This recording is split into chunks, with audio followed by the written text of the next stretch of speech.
Assalamualaikum warahmatullahi wabarakatuh. Halo teman-teman, perkenalkan kami dari kelompok pertama mata pelajaran Sejarah Kebudayaan Islam. Kami di sini ingin saling berbagi ilmu kepada teman-teman sekalian mengenai awal perjalanan Islam di Nusantara dengan materi pertama, masuknya Islam ke Indonesia. Oke, saya di sini akan menjelaskan mengenai masuknya Islam di Indonesia. Nah, agama Islam mulai masuk ke Nusantara pada jauh sebelum abad ke-13 Masehi. Para pakar sejarah memiliki pendapat yang berbeda tentang awal masuknya Islam di Indonesia. Mereka memiliki alasan yang berbeda-beda pula. Adapun beberapa teori mengenai masuknya Islam di Indonesia. 1. Teori Arab. Teori ini dikemukakan oleh Syekh Muhammad Naqib Al-Attas. Buya Hamka menyatakan bahwa Islam datang langsung dari Arab pada abad ke-7 Masehi melalui para pedagang dan ulama. Bukti-bukti yang mendukung teori ini termasuk makam Fatimah binti Maimun bertarik 1082 Masehi. Makam ini menunjukkan keberadaan komunitas muslim yang sudah ada sejak awal. Catatan sejarah. Beberapa catatan sejarah Arab menyebutkan adanya interaksi antara para pedagang Arab dengan penduduk Nusantara sejak abad ke-7. Pengaruh budaya dan bahasa.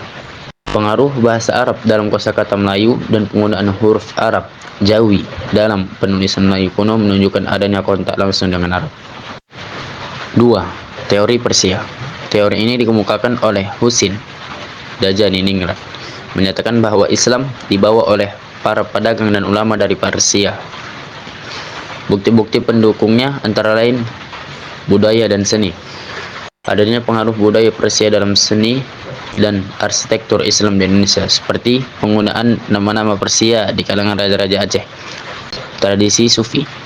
Pengaruh tasawuf, sufisme dalam praktik keagamaan di Indonesia yang memiliki banyak kesamaan dengan tradisi Sufi di Persia. 3. Teori Cina. Teori ini dikemukakan oleh Slamet Muljana, menyatakan bahwa Islam datang melalui para pedagang muslim Cina. Beberapa bukti yang mendukung teori ini meliputi datangnya Laksamana Cheng Ho. Cheng Ho ialah Laksamana muslim keturunan Tionghoa yang masuk ke perairan Nusantara pada 1405 dan singgah di sejumlah wilayah mulai dari Aceh, Palembang hingga Surabaya. Artefak sejarah. Adanya artefak dan makam-makam tua di Indonesia yang menunjukkan pengaruh budaya Cina Muslim, seperti makam Maulana Malik Ibrahim di Gresik yang memiliki ciri khas Cina. Oke, saya lanjutkan teori yang keempat, teori Gujarat. Teori ini dikemukakan oleh Shna Huranger atau William Forsterham, menyatakan bahwa Islam masuk ke Indonesia melalui para pedagang dari Gujarat, India. Bukti-bukti yang mendukung teori ini antara lain catatan sejarah. Beberapa catatan sejarah India dan Arab yang menunjukkan jalur-jalur perdagangan yang aktif antara Gujarat dan Nusantara. Selanjutnya, catatan perjalanan Marco Polo. Marco Polo melakukan perjalanan dan menulis catatannya bahwa ia melihat adanya kerajaan Islam Perla di Aceh pada tahun 1292 Masehi. Ia menjelaskan bahwa di kerajaan Perla banyak penduduk muslim dan pedagang Islam yang berasal dari Gujarat, India. Teori yang kelima, teori maritim. Teori ini dikemukakan oleh Azumari Azra dan Anthony Ray, yang mana teori ini menekankan peran jalur maritim dan perdagangan internasional dalam penyebaran Islam di Indonesia. Bukti-bukti yang mendukung teori ini meliputi jalur perdagangan maritim yang menghubungkan Timur Tengah, India, dan Cina melalui Nusantara, yang memfasilitasi penyebaran agama dan budaya. Selanjutnya, adanya komunitas pelabuhan. Keberadaan komunitas-komunitas pelabuhan yang menjadi pusat penyebaran Islam seperti di Aceh, Malaka, dan Demak. Jadi, setiap teori ini memberikan perspektif yang berbeda kepada kita mengenai bagaimana Islam dapat berkembang dan menyebar di Indonesia, mencerminkan kompleksitas dan dinamika interaksi budaya dan perdagangan di kawasan ini. Nah, Materi selanjutnya ialah mengenai penyebaran Islam di Nusantara yang akan dijelaskan oleh teman kita, Alif. Penyebaran Islam di Nusantara adalah proses yang kompleks dan berlangsung selama beberapa abad, dimulai sejak abad ke-7 Masehi hingga sekitar abad ke-16 Masehi. Proses ini melibatkan berbagai faktor seperti perdagangan, pernikahan, pendidikan, dan dakwah. Berikut penjelasan lebih rinci mengenai penyebaran Islam di Sumatera dan Jawa. Masuknya Islam di Sumatera. Yang pertama, awal masuknya Islam. Islam pertama kali masuk ke Sumatera melalui jalur perdagangan. Pada abad ke-7, pedagang Arab, Persia, dan India mulai berdatangan ke wilayah pesisir Sumatera, terutama ke wilayah Barus dan Aceh. Bukti arkeologi seperti batu nisan di Leran, Gresik bertanggal 1082 Masehi menunjukkan keberadaan komunitas Muslim yang cukup signifikan di wilayah ini. Yang kedua, Kesultanan Aceh. Kesultanan Aceh Darussalam yang didirikan pada awal abad ke-16 menjadi pusat penyebaran Islam di Sumatera. Di bawah kepimpinan Sultan Iskandar Muda 1607 sampai 1636 Masehi. Aceh mencapai puncak kejayaannya dan menjadi pusat perdagangan serta keagamaan di kawasan tersebut. Kesultanan Aceh juga aktif mengirimkan ulama dan dai ke berbagai wilayah di Sumatera dan Semenanjung Malaya untuk menyebarkan ajaran Islam. Yang ketiga, peranan ulama. Para ulama memainkan peran penting dalam penyebaran Islam di Sumatera. Mereka tidak hanya berdakwah, tetapi juga mendirikan pesantren dan pusat-pusat pendidikan Islam. Salah satu tokoh terkenal adalah Syekh Abdurrauf As-Singkili, seorang ulama besar dari Aceh yang dikenal karena karya-karya keagamannya dan kontribusinya dalam penyebaran Islam. Oke, selanjutnya akan dilanjutkan oleh teman kita Ahmad Nurisan. Masuknya Islam di Jawa. Awal masuknya Islam. Islam masuk ke Jawa melalui jalur perdagangan pada abad ke-13 dan 14. Para pedagang Muslim dari Gujarat, India, sedang berlabuh di pelabuhan-pelabuhan penting di Jawa, seperti Gresik, Tuban, dan Surabaya. Mereka tidak hanya berdagang, tetapi juga menikah dengan penduduk lokal, sehingga mempercepat proses penyebaran Islam. Wali Songo. Penyebaran Islam di Jawa sangat dipengaruhi oleh peran Wali Songo. 9 wali yang dikenal sebagai penyebar utama Islam di Jawa. Mereka menggunakan pendekatan yang sangat akomodatif terhadap budaya lokal.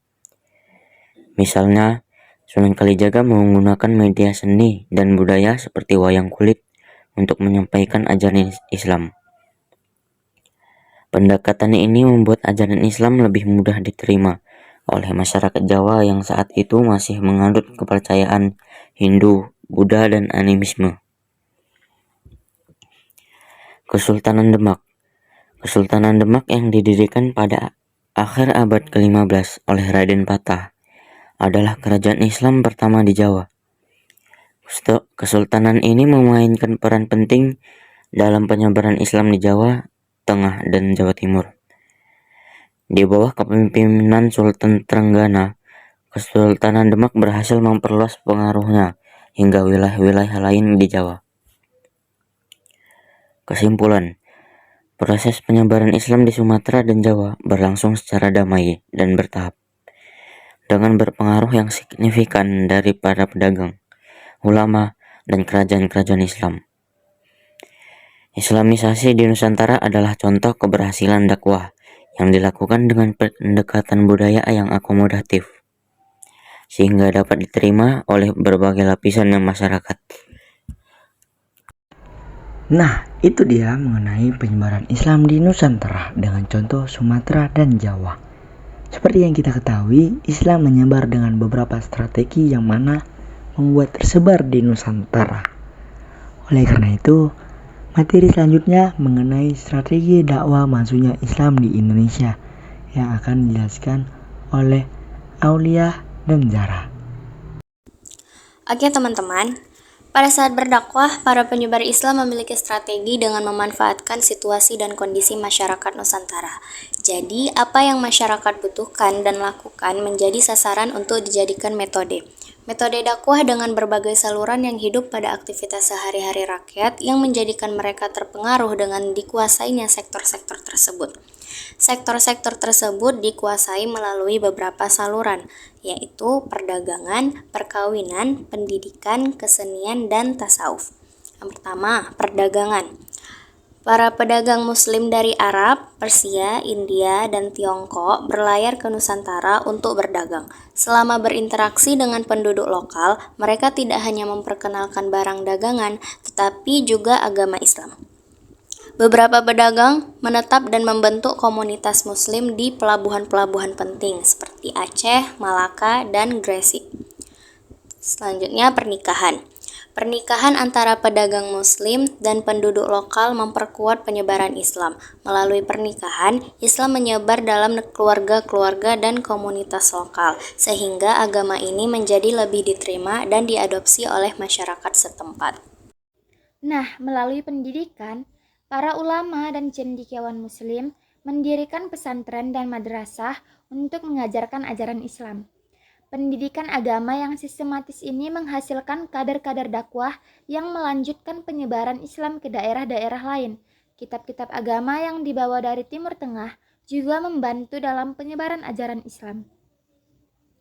Melalui kesenian, kesenian seperti seni tari, musik, dan teater digunakan sebagai media untuk menyebarkan ajaran Islam. Contohnya, wayang kulit di Jawa yang mengandung cerita-cerita Islami. Tradisi seni ini tidak hanya menarik perhatian masyarakat, tetapi juga memudahkan penerimaan ajaran Islam melalui pendekatan budaya. Melalui tasawuf. Tasawuf atau sufisme yang menekankan aspek mistisisme dalam Islam sangat berpengaruh dalam penyebaran Islam di Nusantara. Para sufi menggunakan pendekatan spiritual dan praktik tasawuf untuk menarik perhatian masyarakat lokal yang sudah memiliki tradisi mistis sebelumnya. Pendekatan ini membuat Islam lebih mudah diterima oleh masyarakat yang sudah terbiasa dengan tradisi mistik Hindu-Buddha. Melalui jalur-jalur ini, Islam tidak hanya menyebar secara geografis, tetapi juga mengakar dalam budaya dan kehidupan sehari-hari masyarakat Nusantara. Dengan membaca dan memahami sejarah Islam di Indonesia, kita akan selalu ingat bahwa bangsa Indonesia adalah bangsa yang Islami, karena mayoritas penduduknya beragama Islam. Semua hukum dan moral bangsa ini seharusnya berdasarkan nilai-nilai Islam. Oleh karena itu, perilaku masyarakat Indonesia juga harus Islami. Salah satu akhlak Islam yang penting dalam kehidupan sosial adalah kepedulian. Para dai yang mengenalkan Islam di Indonesia selalu menunjukkan sikap peduli. Para dai pertama yang masuk ke Indonesia adalah para pedagang. Dalam berdagang, mereka selalu menerapkan prinsip kepedulian yang jujur.